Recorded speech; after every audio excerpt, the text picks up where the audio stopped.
تم اپنے پروردگار کی کون کون سی نعمت کو جھٹلاؤ گے؟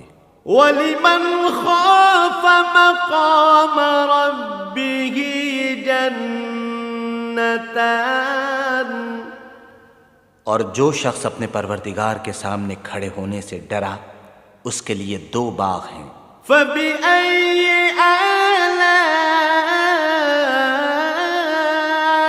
رَبِّكُمَا تُكَذِّبَانِ،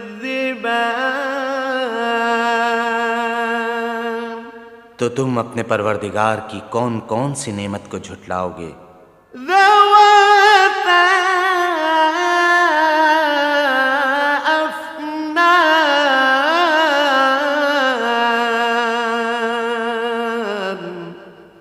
ان دونوں میں بہت سی شاخیں یعنی قسم قسم کے میووں کے درخت ہیں۔